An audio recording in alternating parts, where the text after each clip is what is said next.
Hello students, तो आज की वीडियो में हम क्लास 10 मैथ्स के एक इंपॉर्टेंट थ्योरम जिसका नाम होता है बीपीटी यानी कि बेसिक प्रोपोर्शनलिटी थ्योरम, इसका प्रूफ जो है वो डिस्कस करते हैं। ये आपके क्लास 10 मैथ्स के चैप्टर 6 जो है सिमिलैरिटी ऑफ ट्राइंगल से रिलेटेड ये थ्योरम है। काफी इंपॉर्टेंट थ्योरम होती है बिकॉज बोर्ड्स के एग्जाम्स में अक्सर इस थ्योरम का प्रूफ जो है वो पूछा जाता है। तो चलिए इस वीडियो को स्टार्ट करते हैं और इस वीडियो में हम देखेंगे कि बेसिक प्रोपोर्शनलिटी थ्योरम को हम किस तरीके से आसानी से प्रूफ कर सकते हैं। यहाँ पे मैंने एनसीईआरटी बुक को ही रिफर किया है, उसका जो प्रूफ है मैं उसी को समझाने की कोशिश करता हूँ एक सिंपल और इजी लैंग्वेज में। और इस वीडियो के लास्ट में जो है हम इसी थ्योरम का जो कन्वर्स ऑफ बीपीटी थ्योरम भी होता है उसको भी डिस्कस करेंगे। तो इस वीडियो के लास्ट तक बने रहिएगा। तो चलिए इस वीडियो को स्टार्ट करते हैं।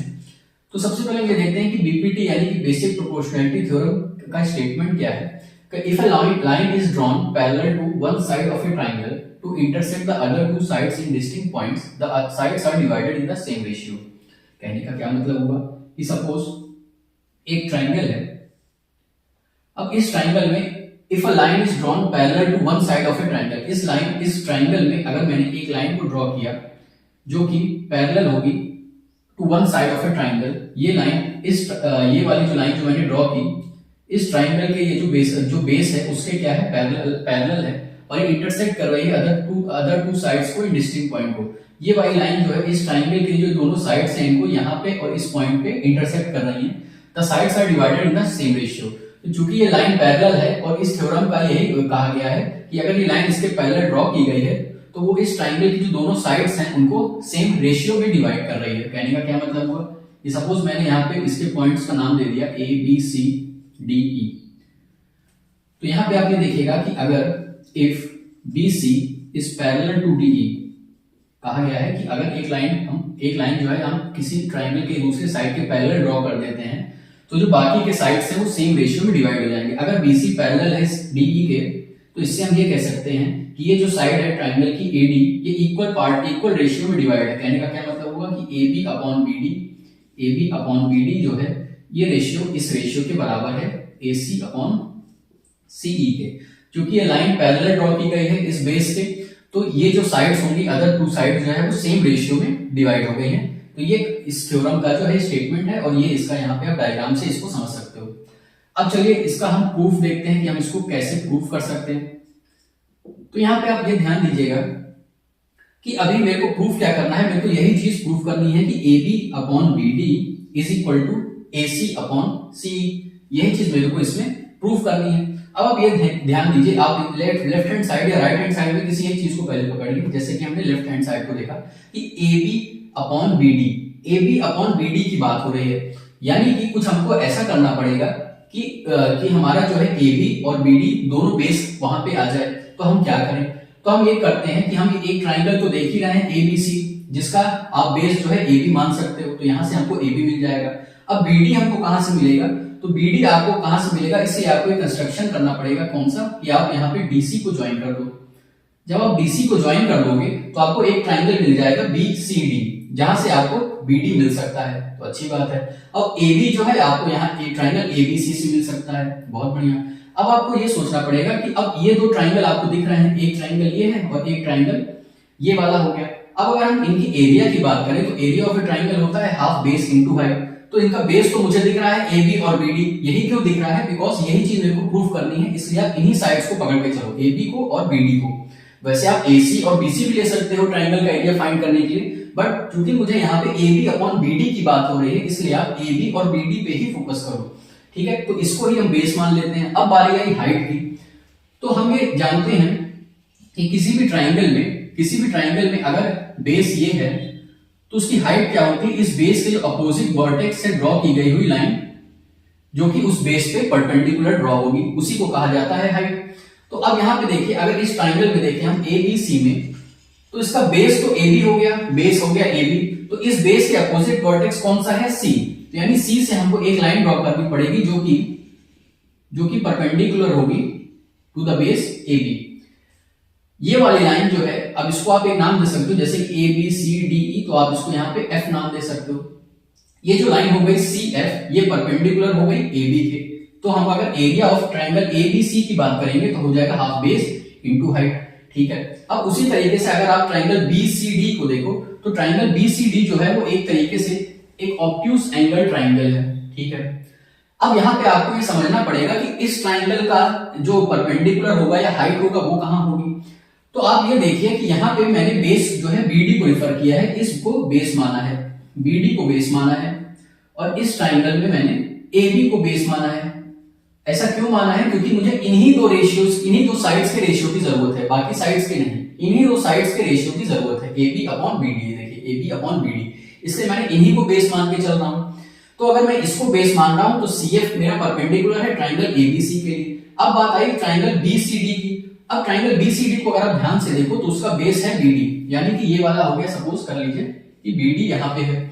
अब अगर ये बेस, ये इसका बेस है, तो अभी मैंने यहां पे जैसे डिस्कस किया था कि जो बेस होता है परपेंडिकुलर कहां होता है, उस साइड का अपोजिट वर्टेक्स से ड्रॉ की हुई लाइन। अब ये अगर मेरा बेस है तो इस साइड के अपोजिट वर्टेक्स कौन सी है? ये यहां पे है, जिसका नाम यहां पे देखिए बीडी है, तो ये हो गया सी। इस फिगर में अगर आप इसको रिफर करो बीसीडी को तो कुछ इस तरीके से वो दिख रहा है, ऑब्ट्यूज एंगल ट्राइंगल है। अब आप ये सोचो, अब इस पॉइंट से अगर मुझे परपेंडिकुलर ड्रॉ करना है तो वो इस बेस पे तो आएगा नहीं, क्योंकि अगर हम आपको लाइन ऐसे ड्रॉ करोगे तो ये 90 डिग्री की तो बनेगी नहीं। तो इसका मतलब हम इसकी हाइट यहां तो बना नहीं सकते। आप समझ रहे हो ना? तो आप ये देखिए कि हम इसकी अब हाइट कहां से लेंगे, बिकॉज एरिया, अगर हम इस ट्राइंगल की बात करें तो इसका एरिया क्या होगा? Half base into height. तो बेस तो मुझे पता है, बट हाइट कहां से निकालें? तो हाइट अगर मैंने इस पॉइंट को बेस माना हुआ है तो इसके जो अपोजिट वर्टेक्स होगा सी, वहां से मुझे एक लाइन ड्रॉ करनी पड़ेगी जो कि परपेंडिकुलर, जिसको हम कंसीडर करेंगे, यानी इस ट्राइंगल की हाइट। अगर मान लीजिए इसका एक बेस, अगर मैं इसको यहां तक एक्सटेंड कर देता हूं तो इसकी हाइट क्या हो जाएगी? यहां से लेकर के इस लाइन तक का डिस्टेंस, ये हो जाएगी इसकी हाइट। और अगर मैंने इसको बेस माना होता तब उसकी हाइट हम इस पॉइंट से नाप सकते थे, बट चूंकि मैंने बेस इस साइड को माना हुआ है बीडी को, इसलिए इस बीडी का जो, जब हम इस ट्राइंगल को जो हाइट निकालेंगे वो पॉइंट सी से जो है परपेंडिकुलर कुछ यहाँ पे गिरेगा, इस पॉइंट पे यहाँ पे। तो ये हो जाएगा इसका क्या? हाइट। इस ट्राइंगल का ऑब्ट्यूज एंगल की जो हाइट होती है वो हमेशा आउटसाइड ही लाई करती है, अगर आप बेस इस पॉइंट, इस साइड को बेस मान के चल रहे हो। अगर आप इस पॉइंट, इस साइड को बेस मानोगे तब उसकी हाइट यहां से यहां तक आ जाएगी, बट हमें इसकी रिक्वायरमेंट नहीं है। क्यों नहीं है? बिकॉज हमको बीडी और एबी के बीच में रेशियो निकालना है, ना कि सीडी और किसी और साइड पे। तो मैं इसको बेस नहीं मान रहा हूं, तो मैंने बेस इसको मान के चल रहा हूं, तो उसकी हाइट क्या हो जाएगी? सी और एफ, जो कि यहां पे देखिए ड्रॉ है। तो यानी कि इसको इस पॉइंट से हमको ये पता चला कि सीएफ जो है वो दोनों ही ट्राइंगल के लिए, एबीसी ट्राइंगल के लिए और बीसीडी ट्राइंगल के लिए, दोनों के लिए ही क्या है? उसकी हाइट है। अभी तक हमको ये पता चल गया कि सीएफ, ये जो परपेंडिकुलर है आपका, ये दोनों ही ट्राइंगल एबीसी के लिए और ट्राइंगल बीसीडी के लिए, दोनों के लिए ही हाइट है। तो ये मेरा यहाँ पे आपको समझाने का एक कोशिश था कि मैंने इस पॉइंट को हाइट क्यों माना है। तो चलिए अब आगे देखते हैं। अब हम क्या करेंगे? इन दोनों ही ट्राइंगल का एरिया फाइंड करते हैं। तो सबसे पहले मैं अभी एलएचएस को ही एलएचएस की बात कर रहा हूं, एबी अपॉन बीडी की। तो एबी और बीडी किन दो ट्राइंगल्स में है? एबीसी और बीसीडी में। तो अगर हम बात करें एरिया ऑफ ट्राइंगल एबीसी, अगर हम एरिया ऑफ ट्राइंगल एबीसी की बात करें तो हो जाएगा हाफ बेस, यानी कि बेस कौन सा है? एबी, और उसकी हाइट कौन सी हो गई? CF, half AB into CF. I hope ये पॉइंट आपको अच्छे से समझ में आया होगा। अब उसके बाद अगर मैं ट्राइंगल बीसीडी की बात करूं, उसको इसका एरिया क्या हो जाएगा? उसका एरिया क्या हो जाएगा? ट्राइंगल बीसीडी का इसका एरिया क्या हो जाएगा? बेस मैंने बीडी मान के चला है, half BD into again CF. अभी वही चीज मैंने आपको यहां पे समझाने की कोशिश की थी कि सीएफ जो है क्यों इस ट्राइंगल का हाइट है, जो कि वो आउटसाइड तो लाई कर रहा है, इससे बच्चों को कंफ्यूजन हो जाती है कि ये लाइन जो है वो आउटसाइड ऑफ दिस ट्राइंगल है बीसीडी के। तो आपको ये समझना पड़ेगा, because triangle BCD obtuse angle triangle है और मैं इस पॉइंट, इस साइड को बीडी को बेस मान के चल रहा हूं, और बीडी अगर बेस है तो इसकी जो अपोजिट वर्टेक्स है सी, वहां से जो लाइन परपेंडिकुलर ड्रॉ की जाएगी वो उसकी हाइट होगी। अगर मैं सीडी को बेस मान के चलता तो पॉइंट बी से जो लाइन ड्रॉ की जाती यहां पे, वो इसकी परपेंडिकुलर होती। तो ये चीज आपको ध्यान रखना है कि आपने बेस किस साइड को माना है।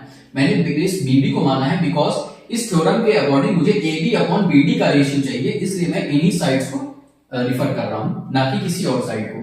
ठीक है, तो अब आप ये देखिए, अगर मैं यहां से इन दोनों एरियाज का रेशियो ले लूं तो area triangle ABC upon area triangle BCD, मैं ऐसा क्यों कर रहा हूं, बिकॉज अब आपको यहां दिख रहा होगा A B upon B D मुझे कभी तभी मिलेगा जब मैं इन दोनों एरियाज का रेशियो ले लूं, because A B upon B D कब आएगा, जब area A B C upon area B C D होगा।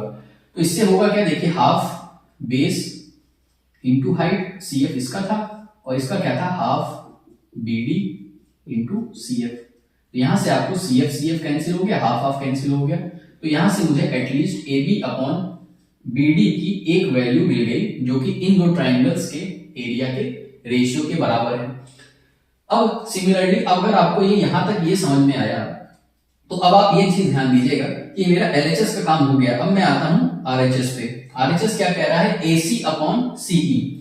तो एसी अब इस तरीके से, अब हम जैसे हमने यहां तक इन दो ट्राइंगल्स को लिया था, अब उसी तरीके से आप देखिए AC upon CE, AC upon CE. अब इधर वाले दो साइड्स हैं, अब इन दोनों को मुझे क्या होगा, बेस मानना पड़ेगा। ये बेस है और एक ये बेस है। तो अगर ये बेस है इस ट्राइंगल में एबीसी में, अगर ये वाली साइड बेस है एसी, तो एसी साइड के जो अपोजिट वर्टेक्स है कौन सा है, बी। तो वहां से एक लाइन जो पास होगी इस साइड पे परपेंडिकुलर गिरेगी, वो इसकी क्या होगी, हाइट। तो इसको आप पॉइंट जी रिफर कर सकते हो, ठीक है। और अब ये जो है सीई कहां से हो जाएगा बेस, तो मुझे एक ट्राइंगल यहां से यहां ड्रॉ करना पड़ेगा। तो एक लाइन अगर मैं यहां से ड्रॉ कर दूं बीई, तो यहां पे मैंने अगर एक लाइन ड्रॉ कर दी बीई, तो एक ट्राइंगल मुझे मिल गया कौन सा, बीसीई। और ऊपर वाला एबीसी तो ऑलरेडी है, बट उसकी अब बेस कौन सा हो गया है, एसी। बिकॉज अब राइट हैंड साइड मुझे एसी अपॉन सीई की जरूरत है, एसी अपॉन सीई की। ये चीज ध्यान रखिएगा, जब मुझे एबी अपॉन बीडी की जरूरत थी, एबी अपॉन बीडी की जरूरत थी, तब मैंने इस ट्राइंगल में एबीसी ट्राइंगल में एबी को बेस माना। और जब मुझे AC अपॉन सीई निकालना है, तब मुझे ट्राइंगल ABC में AC को बेस मानना पड़ेगा। तो अगर AC बेस होगा तो पॉइंट B से जो लाइन गिर रही होगी AC पे, वो क्या हो जाएगी, उसकी हाइट, ठीक है। तो अब यहाँ पे अगर आप देखिए, तो अगर मैं अब यहाँ पे ट्राइंगल ABC की बात करूं, तो इसको मैं लिख सकता हूं हाफ बेस कौन सा हो गया, AC, और हाइट कितनी हो गई, BG। आई होप ये पॉइंट आपको समझ में आया होगा। और इसी तरीके से अगर मैं नीचे वाले ट्राइंगल की बात करूं, एरिया ट्राइंगल BCE, अगर मैं इसकी बात करूं तो आप देखिए मैंने बेस CE को माना है, ठीक है। तो हाफ बेस कौन सा हो गया, CE को बेस क्यों माना है, बिकॉज इन्हीं दो साइड से मुझे रेशियो की जरूरत है। इस वजह से आप ये मन में ये सोच के चलिएगा कि मुझे निकालना क्या है, क्या चीज मुझे प्रूफ करनी है, और उसी के रिगार्डिंग आप प्रूफ करते हुए चलिए, उसी चीज को माइंड में बैठा के चलिए कि मुझे निकालना क्या है, मैं ऐसा कर क्यों रहा हूं। याद मत करिए किसी चीज को, आप ये समझने की कोशिश करिए कि मुझे यहां तक पहुंचना है तो मुझे क्या ऐसा करना पड़ेगा कि ये रेशियो मुझे मिल जाए। तो अगर ये वाला रेशियो मिल रहा है तो मुझे इस ट्राइंगल में इसको बेस मानना पड़ेगा, और इस वाले ट्राइंगल में नीचे वाले में इसको बेस मानना पड़ेगा। अब मुझे AC अपॉन CE की जरूरत है, तो मैं ये जानता हूं AC इस ट्राइंगल का रेशियो में ले लूंगा, वो बेस ले लूंगा, और CE को इस ट्राइंगल का बेस ले लूंगा, BCE का। इस वजह से मुझे ये करना पड़ रहा है। तो CE क्या हो गया, इसका बेस। अब इसकी हाइट देखिए आप अगेन BCE, जैसे कि BCD था वहां पे, वो भी एक ऑब्ट्यूज एंगल ट्राइंगल था जिसकी हाइट थी CF, उसी तरीके से BCE जो ट्राइंगल है, जो ऑब्ट्यूज एंगल है अगेन, उसकी भी हाइट क्या होगी, जो इससे बाहर होगी, यानी कि BG।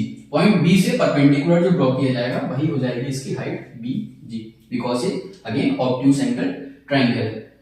अब इन्हीं दो एरियाज को अगर मैं इन्हीं दो एरियाज का रेशियो ले लूं, area triangle ABC upon area triangle BCE, इनका अगर आप रेशियो लेते हो तो आपको यही मिल जाएगा, half base into height upon half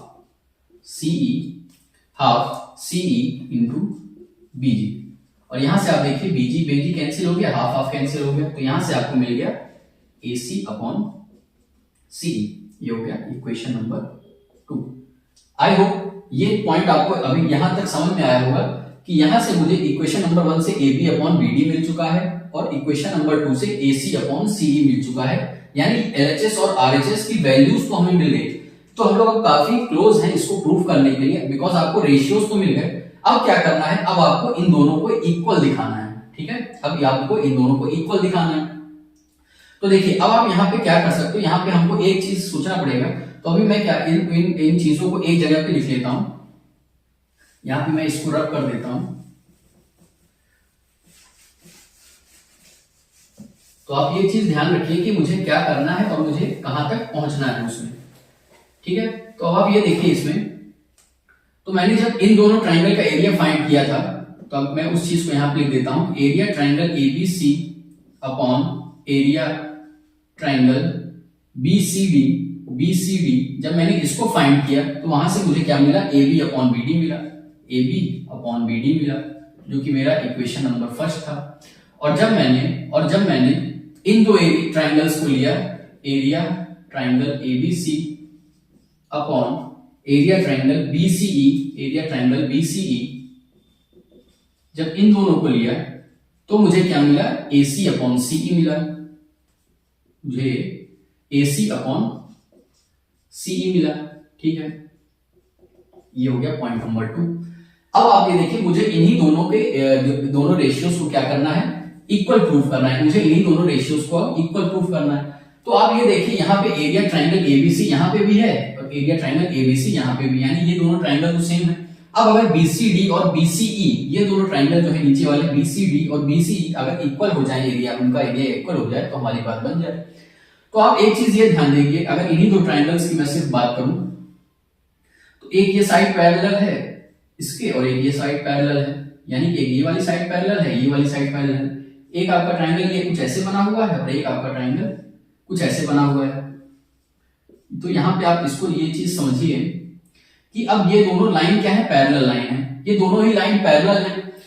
तो एक चीज हमको ये ध्यान रखनी पड़ेगी, यहाँ पे एक और प्रॉपर्टी यूज होती है कि जो पैरेलल लाइंस के बीच में अगर उनका बेस सेम है, बिकॉज आपका ये जो बेस है BC यहाँ पे इस ट्राइंगल के लिए और इस वाले ट्राइंगल के लिए, इन दोनों ही ट्राइंगल के लिए बेस आपका तो सेम है, BC इन्हीं दोनों पे बना हुआ है। तो अगर बेस सेम होता है और ट्राइंगल जो है दोनों पैरेलल लाइन के बीच में चाहे हम कितने भी ट्राइंगल्स ड्रॉ कर लें, उन सभी का एरिया क्या होगा, सेम। अब देखिए कैसे होगा, सपोज करिए ये दो पैरेलल लाइन है मेरे पास, हम ये जानते हैं एरिया ट्राइंगल का एरिया क्या होता है, हाफ बेस इनटू हाइट। अब अगर इसी बेस पे मान लीजिए AB एक बेस है, यहां से मैंने एक ट्राइंगल ये ड्रॉ किया, एक ट्राइंगल कुछ ऐसा ड्रॉ किया, तो अब आप इन दोनों ट्राइंगल को देखिए तो इनका बेस क्या है, सेम है, बेस तो सेम हो गया, यानी बेस सेम हो गया। अब बारी आई हाइट की, तो अगर बिकॉज दोनों पैरेलल लाइन के ही बीच में है और दोनों पैरेलल लाइन को आप चाहे कितना भी बड़ा कर दो, उनकी हाइट हमेशा हर जगह पे सेम ही होगी, यानी ये जो हाइट है वो इस ट्राइंगल के लिए भी उतनी ही है और इस वाले ट्राइंगल के लिए भी उतनी ही है, यानी बेस भी सेम हो गया उन दोनों ट्राइंगल का और हाइट भी सेम हो गई। इसका मतलब उन दोनों ट्राइंगल का एरिया भी क्या हो जाएगा, सेम, उन दोनों ही ट्राइंगल का एरिया जो है वो सेम हो जाएगा। तो इससे हमको ये पता चला कि दो पैरेलल लाइन के बीच में अगर उनका बेस सेम है, तो चाहे आप कितने भी नंबर ऑफ ट्राइंगल्स ड्रॉ कर दो, उनका एरिया हमेशा सेम ही आएगा। तो अगर आप फर्स्ट वाले पार्ट को देखो तो ऊपर लिखा है एरिया ट्राइंगल ABC और अपॉन नीचे में है एरिया ट्राइंगल BCD। तो अभी हमने देखा कि बिकॉज BCD और BCE दो ट्राइंगल्स पैरेलल लाइन के बीच में है जिनका बेस सेम है, इसका मतलब BCD और BCE इन दोनों का क्या है, एरिया सेम है, दोनों का ही एरिया सेम है। तो इसका मतलब मैं BCD की जगह BCE भी लिख सकता हूं, एरिया ट्राइंगल। जैसे कि अभी हमने देखा यहाँ पे ये इसका जो फॉर्मूला वो होता है इक्वेशन BCD, इसकी वैल्यू आई थी AB अपॉन BD। तो अगर मैं अब BCD की जगह क्या होगा, BCE भी लिख सकता हूं, तो आपको कुछ ऐसा मिल जाएगा कि area triangle ABC upon area triangle BCE। मैंने इसी BCD की जगह ही BCE लिख दिया बिकॉज दोनों का एरिया सेम है। क्यों सेम है, because they are line between parallel lines and base is same. तो ये हो जाएगा अगेन AB अपॉन BD इस इक्वेशन से। इक्वेशन नंबर 3 को अगर आप देखो तो इसी में मैंने क्या हुआ, BCD की जगह BCE पुट कर दिया, तो यहां पे आ गया इसकी वैल्यू। बट अब अगर आप देखो ये वाली इक्वेशन नंबर 2 को, area of ABC upon BCE, ABC upon BCE, ये दोनों चीजें सेम हो रही हैं, ये वाली और ये वाली। एक बार ABC अपॉन BCE की वैल्यू AC अपॉन CE है और एक बार ABC अपॉन BCE की वैल्यू AB अपॉन BD है। इसका मतलब इसको आप अगर फोर्थ मान लो तो फ्रॉम 2 एंड 4 इन दो इक्वेशन से आप भी देखो ये वाली चीज और ये वाली चीज दोनों सेम है, इसका मतलब इनकी वैल्यूज जो है वो भी क्या हो जाएंगी, सेम। तो इसका मतलब हो गया कि AB अपॉन BD जो है वो इक्वल हो गया किसके, AC अपॉन CE के। और यही चीज हमको प्रूफ करनी थी। यही होता है आपका BPT थ्योरम का प्रूफ कि अगर कि अगर कोई भी एक पैरेलल लाइन है, कोई भी एक पैरेलल लाइन है जो कि किसी ट्राइंगल के अदर साइड के पैरेलल है, वो क्या होगा, इन दोनों साइड्स को इक्वल रेशियोज में डिवाइड कर देगी। तो देखिए आपको यहाँ पे याद नहीं करना, मैं एक बार फिर से आपको इसको थोड़ा समराइज कर देता हूं कि हमने इसमें क्या किया। तो यहाँ पे आप देखिए मुझे AB अपॉन BD की जरूरत थी, LHS में मुझे AB अपॉन BD की जरूरत थी, इसलिए ट्राइंगल ABC में मैंने एरिया जब निकालना था तो उसका बेस AB को माना, और मैंने BCD में एरिया निकालना था जब मुझे इसका, तो बेस मैंने BD को माना, बिकॉज मुझे AB अपॉन BD की जरूरत थी, इस वजह से मैंने इन दोनों साइड्स को बेस माना। और इस वाले RHS में आप देखोगे तो मुझे AC अपॉन CE की जरूरत है, इसलिए मैंने इन साइड्स को बेस को, इन साइड्स को क्या माना, बेस, जब मैं एरिया फाइंड कर रहा था। तो आपको ये ध्यान रखना है, आपको यहाँ पे कंस्ट्रक्शन क्या करना पड़ेगा, आपको एक परपेंडिकुलर ड्रॉ करना पड़ेगा इस साइड पे, और एक परपेंडिकुलर ड्रॉ करना पड़ेगा यहाँ पे। सिमिलरली आप BE को ज्वाइन कर दीजिए और CD को ज्वाइन कर दीजिए। अब इसके बाद यहाँ पे आपको जो मेन चीज ध्यान रखनी है, जो बच्चों को अक्सर डाउट आता है कि यहाँ पे तो ये ऑब्ट्यूज एंगल ट्राइंगल है, तो इसका हाइट इधर वाली साइड कैसे हो गई। तो वही चीज आपको ध्यान रखनी है कि अगर कोई भी ऑब्ट्यूज एंगल ट्राइंगल है, अगर आप इस साइड को बेस मान रहे हो, इस साइड को बेस मान रहे हो, तो इस बेस के जो अपोजिट वर्टेक्स होगा वहां से जो परपेंडिकुलर ड्रॉ किया जाता है उसी को हाइट कहा जाता है। अगर आप इस साइड को बेस मानोगे, अगर आप इस साइड को बेस मानोगे, तो इस साइड के अपोजिट वर्टेक्स कौन सा है, ये, तो यहां से यहां जो ड्रॉ किया जाएगा वो परपेंडिकुलर हो जाएगा। क्योंकि आपने इस साइड को बेस माना है, इस वाली साइड को बेस मानना है, इस वजह से यहां से इसलिए इस साइड के लिए, इस वाली साइड के लिए हमने जो C वर्टेक्स से यहाँ पे जो F तक, CF तक जो हाइट जो परपेंडिकुलर ड्रॉ किया था, वो ट्राइंगल BCD के लिए भी हाइट की तरह ही बिहेव कर रहा है, ठीक है, वो उसके लिए भी वही हाइट है जो ट्राइंगल ABC के लिए है। इस वजह से दोनों की हाइट सेम हो गई, तो इन दोनों का बेस का रेशियो मुझे यहां से मिल गया AB अपॉन BD। और अब अगर AC अपॉन CE की बात करें, तो मैंने ABC ट्राइंगल में इस वाले साइड को बेस मान लिया, तो उसकी जो हाइट होगी वो क्या हो जाएगी, BG।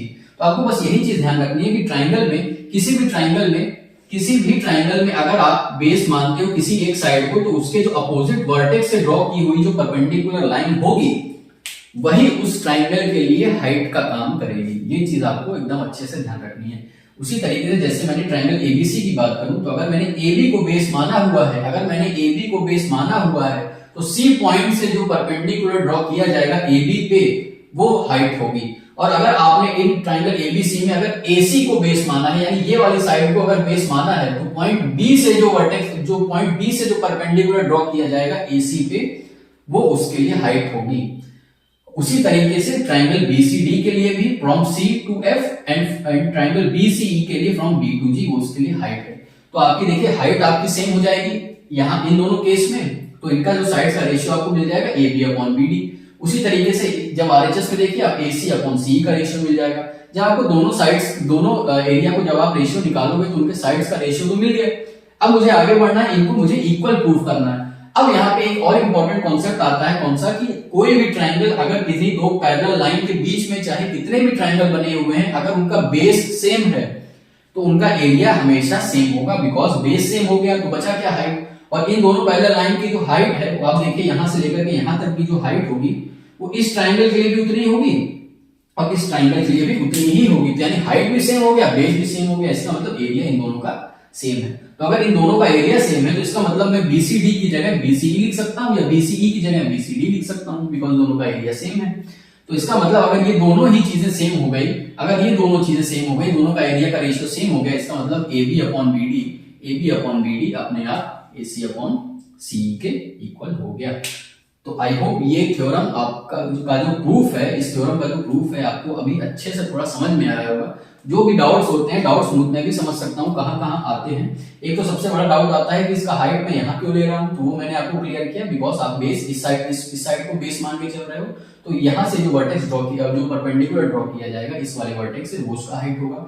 फिर दूसरा डाउट ये आता है कि ये दोनों एरिया बराबर क्यों हो गए, तो वो भी मैंने आपको क्लियर किया, बिकॉज ये दोनों ही ट्राइंगल दो पैरेलल लाइन के बीच में है और इनका बेस सेम है। तो अगर बेस सेम है और दोनों पैरेलल लाइन का जो हाइट है वो दोनों ही ट्राइंगल के लिए सेम होगा, तो बेस भी सेम हो गया, हाइट भी सेम हो गई, तो दोनों का एरिया भी सेम हो गया।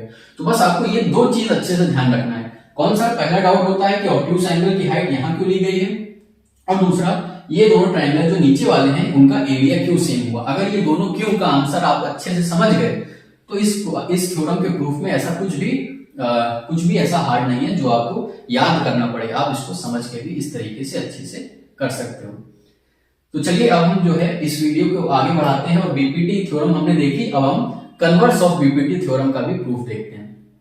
तो अभी तक हमने देखा था बीपीटी थ्योरम का प्रूफ, अब चलिए देखते हैं कन्वर्स बीपीटी थ्योरम का प्रूफ। तो कन्वर्स बीपीटी थ्योरम क्या कह रहा है कि if a line divides the sides of a triangle in the same ratio then it is parallel to the third side. इसमें ये कह रहा है कि अगर कोई लाइन डिवाइड कर रही है ट्रायंगल के साइड्स को सेम रेशियो में तो वो पैरेलल होगी थर्ड साइड के। अब याद करिए बीपीटी थ्योरम क्या कहता था, बीपीटी थ्योरम ये कहता था कि अगर कोई लाइन पैरेलल है किसी ट्रायंगल के किसी दूसरे साइड के तो वो क्या होगा, जो बचे हुए दोनों साइड्स को सेम रेशियो में डिवाइड करती है। बट यहाँ पे वो क्या कह रहा है कि रेशियो सेम है, अब हमको लाइन को पैरेलल प्रूव करना है। देखिए आप पहले फर्क समझिए, याद मत करिए। बीपीटी थ्योरम क्या कहता है, लाइन पैरेलल है तो साइड्स का रेशियो सेम होगा, ये हमको प्रूव करना है। कन्वर्स बीपीटी थ्योरम क्या कह रही है कि रेशियोज सेम है, अब लाइन पैरेलल है कि नहीं ये हमको प्रूव करना है। तो आप पहले फर्क समझिए दोनों में। तो अब यहाँ पे देखिए, यहाँ पे मैं वही कॉन्सेप्ट का यूज करता हूं। अब इसमें क्या बोल रहा है, सपोज मेरे पास एक ट्राइंगल है ए बी सी। अब एक लाइन जो है, एक लाइन मान लीजिए यहां से मैंने लिया डी ई।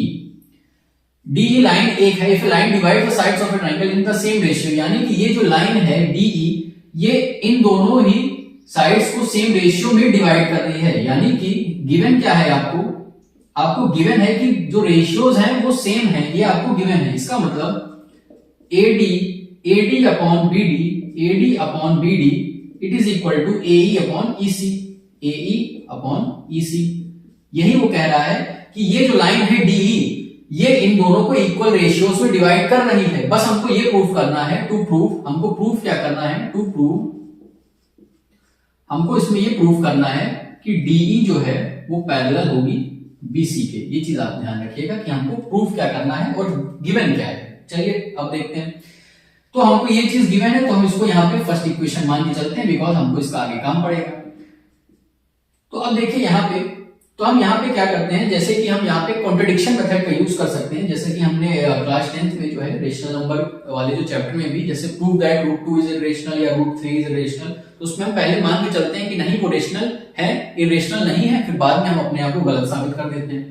तो अब यहाँ पे क्या होता है, यहाँ पे भी हम यही चीज करेंगे। हम सबसे पहले मान के चलते हैं कि ये जो है लाइन पैरेलल इस लाइन के पैरेलल नहीं है, ठीक है। तो हम यहाँ क्या होगा, एक लाइन ड्रॉ करेंगे जो इसके पैरेलल होगी। हम अभी ये मान के चल रहे हैं कि ये लाइन पैरेलल नहीं है, एक दूसरी लाइन हम ड्रॉ करेंगे जो इस साइड के पैरेलल होगी, हम ऐसा मान के चलेंगे। और अगर हम अपने आप को गलत साबित कर ले जाएंगे तो ये लाइन अपने आप इसके पैरेलल हो जाएगी। देखिए कहने का क्या मतलब हुआ कि सपोज यहाँ पे DE है, मैंने एक लाइन और ड्रॉ कर ली, यहाँ पे नाम देते हैं, इसका नाम दे देते हैं G पॉइंट, यानी कि DG।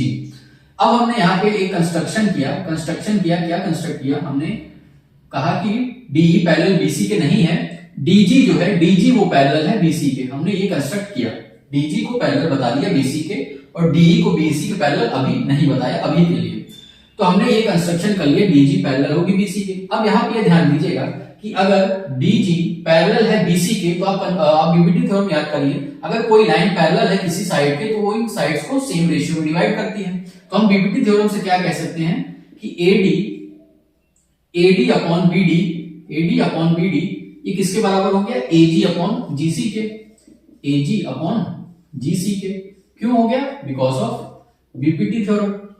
अब यहाँ पे ध्यान दीजिए, अभी हमने क्या हुआ, DG को पैरेलल बना दिया BC के, इस लाइन को इसके पैरेलल बनाया है हमने, ठीक है, कंस्ट्रक्ट किया है। अभी हम कॉन्ट्रडिक्शन मेथड का यूज कर रहे हैं। तो यहाँ पे आप देखिए, अब बीपीटी थ्योरम से अगर ये लाइन इसके पैरेलल है, इसका मतलब ये जो रेशियोज, ये जो साइड है वो सेम रेशियो में डिवाइड होगी। तो AB किस में डिवाइड हो गया, AD अपॉन BD में, और ये AC किस में डिवाइड हो गया, AG अपॉन GC में, बिकॉज DG पैरेलल है BC के, ठीक है। अब आप यहाँ पे देखिए, अब आप 1 को देखिए और 2 को देखिए, यहां पे भी AD अपॉन BD है, यहां पे भी AD अपॉन BD है, यानी AD अपॉन BD इसके भी बराबर है और AD अपॉन BD इसके भी बराबर है। तो फ्रॉम 1 एंड 2 हम ये कह सकते हैं जब ये दोनों वैल्यू सेम हैं, इसका मतलब ये हुआ कि ये जो दोनों बची हुई चीजें हैं वो अपने आप क्या हो गई, बराबर हो गई। तो फ्रॉम 1 एंड 2 हम ये कह सकते हैं कि AE अपॉन EC जो है AE अपॉन EC ये किसके बराबर हो गया, AG अपॉन GC के बराबर हो गया। ठीक है, यहां से हमको इतना पता चला कि ये रेशियो और ये रेशियो यानी AE upon EC AG upon GC के बराबर हो गया, बिकॉज AD अपॉन BD दोनों ही तरफ आ गया, फ्रॉम 1 into हम ये देख सकते हैं। अब आपको इस स्टेप के बाद एक चीज करनी है, क्या करना है, हमको 1 ऐड कर देना है both the sides of equation number 3। Third equation में एडिंग 1 बोथ साइड्स।